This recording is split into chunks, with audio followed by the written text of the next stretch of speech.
Bonjour à toutes et à tous et bienvenue à l'émission des vœux 2021. Je suis ravi et fier de vous accueillir à l'ancienne pharmacie de l'hôpital, qui reste un lieu emblématique de la ville, qui a été rénové ces dernières années. Pour des raisons évidentes, nous n'avons pu organiser la traditionnelle cérémonie des vœux, mais l'ensemble de l'équipe municipale tenait à vous adresser ses souhaits les plus chers et vous parler des projets de la ville demande pour 2021. Je vais avoir une pensée pour tous ceux qui ont fait 2020 et particulièrement les personnels de santé, que ce soit de l'hôpital public, de l'hôpital de Mende ou de la médecine de ville. Tout au long de ce plateau, je serai accompagné de quelques élus de mon équipe qui vont vous faire part de l'ensemble des projets d'avenir, des mois à venir et de l'année 2021 et des années à venir. Et avant tout, Madame Régine Bourgade, donc notre première adjointe, va vous dire quelques mots sur ce qui a fait 2020. Régine. Oui, bonjour à toutes et à tous. Effectivement, l'année 2020 a été un peu compliquée. Bon, d'abord, on a démarré par une campagne électorale qui s'est très bien déroulée, puisque la majorité de notre équipe a été élue avec un bon pourcentage. Malheureusement, derrière, il a fallu gérer la crise sanitaire qui est arrivée. Donc avec une frustration pour les nouveaux élus parce qu'on n'a pas pu se mettre au travail directement. Et donc ça a impliqué au niveau du personnel de les redispatcher dans les différents services qui ont pu continuer à travailler. Certains ont bien sûr été fermés. Ensuite, ils ont été en première ligne pour beaucoup d'entre eux, voilà, au contact du public. Donc on les a dispatchés pour faire des courses à domicile, rendre service aux personnes, accompagner autant que faire se peut les jeunes ou les personnes âgées. Et également, donc, on a eu une pensée pour les enfants à Pâques, par exemple, qui étaient privés de chocolat, tout simplement. Des petites choses comme ça que tout le personnel municipal et les élus ont pu mettre en place au jour le jour jusqu'à la fin du confinement. Ensuite, donc, on a pu commencer à dérouler le projet qu'on avait présenté lors de la campagne électorale et puis se mettre donc vraiment au travail. L'ensemble des élus sont motivés et donc ça a permis comme ça de commencer à lancer des choses. Les travaux ont redémarré, donc les boulevards, à la suite du boulevard Théophile Roussel et du boulevard Bourillon, c'est le Soubeyran qui a démarré. Donc aujourd'hui, évidemment, il est un peu arrêté pour des questions d'intempéries. Mais par contre, dans un deuxième temps, il y a eu aussi la rénovation de la chapelle des pénitents qui a pris un peu de temps au niveau des services pour l'accompagnement du chantier. Et cerise sur le gâteau, on nous l'avait promis pour le marché de Noël. Et ça a été effectif puisque cette année, le marché a pu se tenir dans de bonnes conditions à l'intérieur de la chapelle où tous les exposants ont été ravis d'être présents sur Mende. Et au final, effectivement, une belle fin d'année avec des commerces réouverts. Malheureusement, les bars et les restaurants sont toujours fermés et c'est dommageable et regrettable. Merci Régine, merci Madame Bourgade. Et donc, dans la continuité des projets structurants de la ville, je vais laisser la parole à Jean-François Berenguel, donc, qui est l'élu adjoint à la culture, pour nous parler d'un certain nombre de projets, notamment du musée du Gévaudan. Oui, bonjour à toutes et à tous. Merci Monsieur le maire. Effectivement, comme vous avez pu le constater depuis quelque temps, 2021 va être la dernière ligne droite pour notre projet structurant à la fois au niveau du territoire et au niveau de notre ville, qui est bien sûr le musée du Gévaudan. Donc 2021 va nous amener petit à petit vers une ouverture prévue à l'automne 2022. C'est un très beau projet, ce sera un très beau projet pour la ville. Je remercie ici les partenaires officiels et surtout associatifs avec la Société des Lettres et son président, M. Chevalier, qui, à nos côtés, nous ont toujours soutenus pour réaliser ce beau projet. Ensuite, 2021 sera, comme vous le savez, l'année où nous allons moderniser notre cinéma du centre-ville. Encore un projet structurant pour notre centre-ville. 2021, une année pleine d'espoir, comme ce masque que nous venons de tomber pour s'adresser à vous. 2021, c'est l'engagement de tous nos services pour continuer à satisfaire votre appétence culturelle que vous nous avez montré très brièvement, parce qu'effectivement, comme vous avez pu le constater, la saison culturelle a été un petit peu chamboulée. Mais le peu de temps que nous avons pu présenter nos spectacles ou ouvrir notre bibliothèque, vous avez montré une appétence tout à fait incroyable pour l'objet culturel en ces moments un petit peu moroses. Donc vous pouvez faire confiance à tous nos services, nous serons là et nous, bien entendu, renforcerons tout ce que nous avons pu mettre et que nous allons mettre en œuvre pour satisfaire votre appétence culturelle. Et puis pour terminer, je voudrais remercier l'ensemble des, à la fois partenaires, associatifs qui au quotidien font que par leur action, cette ville est quand même un exemple pour notre action culturelle. Et remercier aussi tous les partenaires officiels, la région, le département, pour nous soutenir et faire de notre ville un petit joyau culturel. N'oublions pas l'État, mon cher Jean-François. Et l'État, bien entendu. Qui investit quand même lourdement sur la ville, donc dans le cadre du programme Action Cœur de Ville, mais bien au-delà. Et donc, merci pour ces mots, Jean-François, parce que la culture, effectivement, c'est un peu au centre de nos préoccupations et depuis longtemps. C'est au centre des préoccupations de la ville depuis longtemps. Un certain nombre de projets qui sont en cœur de ville, le musée, tu l'as dit, le cinéma, tu l'as dit aussi, ça a été une volonté de le garder en cœur de ville et la transition est toute trouvée avec quelqu'un qui s'occupe de patrimoine et aussi de culture depuis de nombreuses années, c'est Elisabeth Minet-Trenel, donc qui va nous dire aussi quelques mots sur les engagements de la ville pour les mois à venir. Merci de me donner la parole.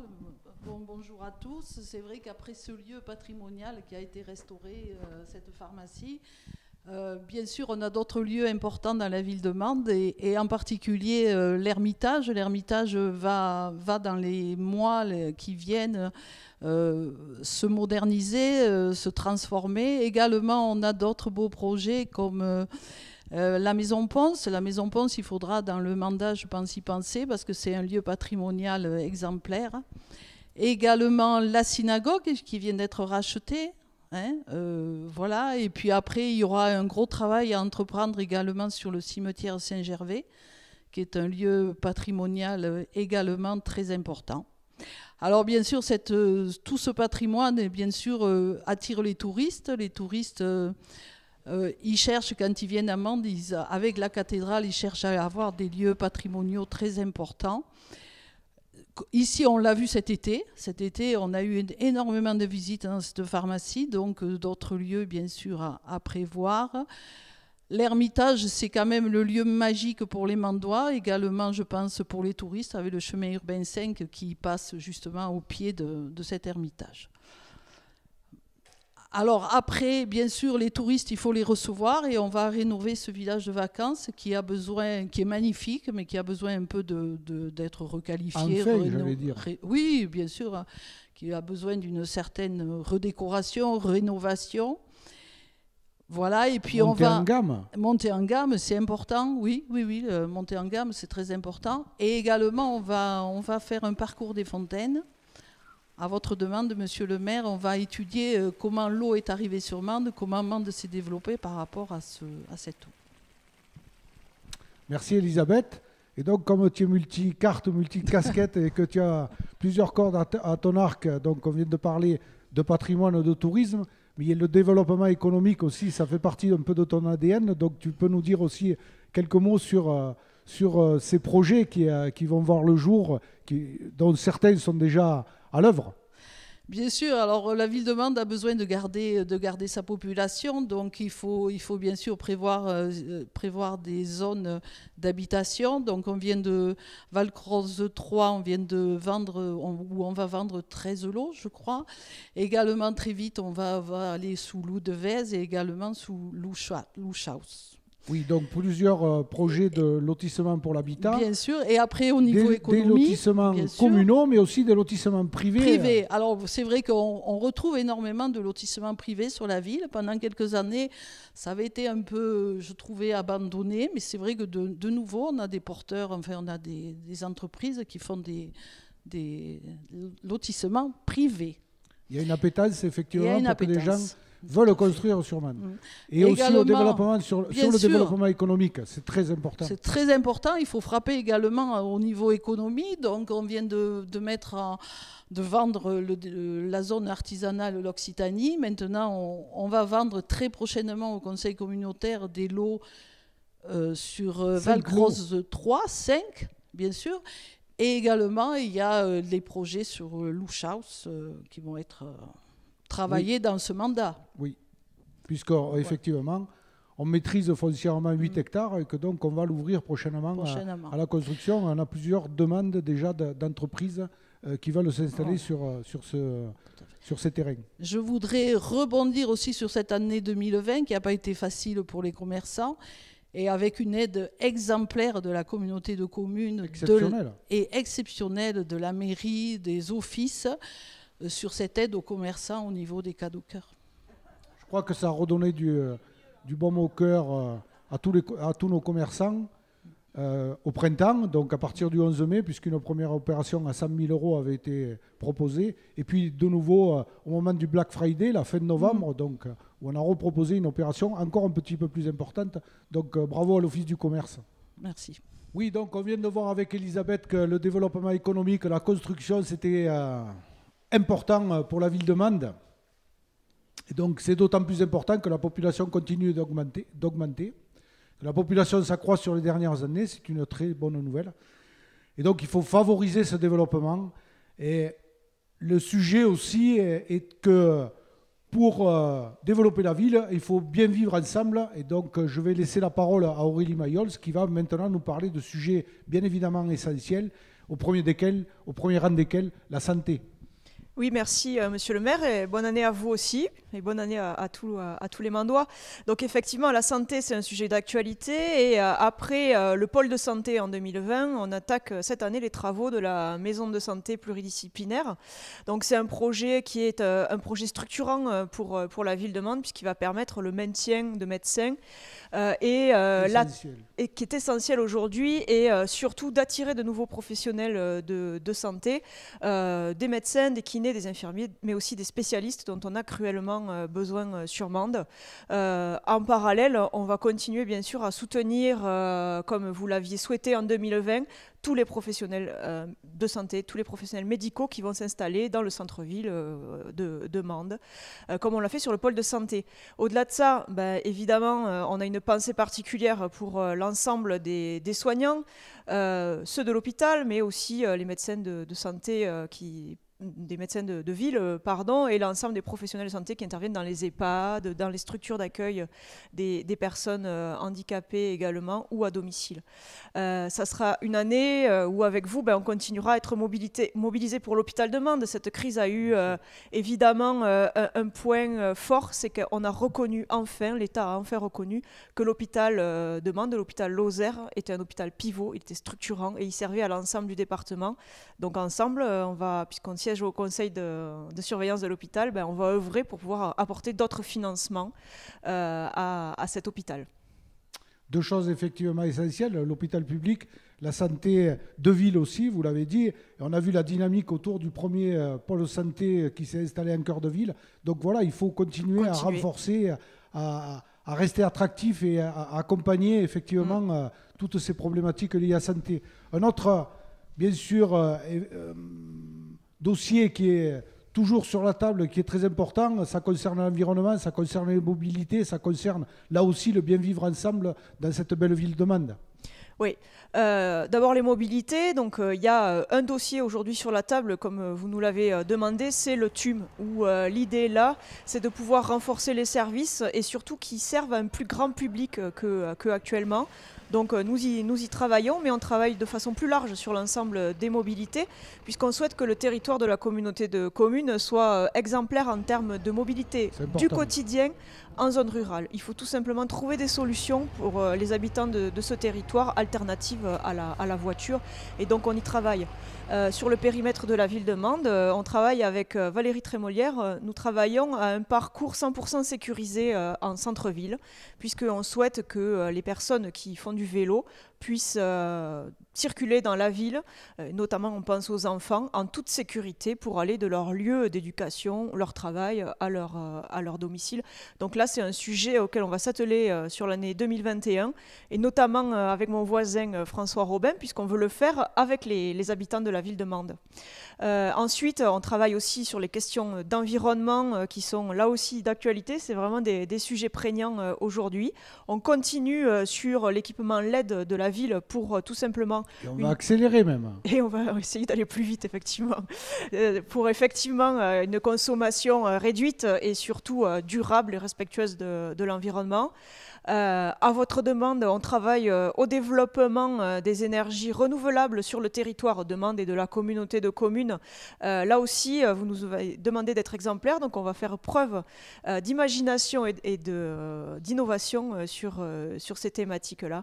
Donc l'environnement, ça va être au cœur de nos projets. Elisabeth Minet-Trenel parlait tout à l'heure des travaux de centre-ville. On va travailler à la végétalisation du centre-ville, puisque nous avons effectivement un bel écrin autour de nous, que la ville a été rénovée pendant des années par vos successeurs, et que maintenant il faut ramener un peu de nature, un peu de nature dans ce cœur de ville qui est magnifique patrimonialement. Mais les successeurs feront leur boulot aussi. Oui.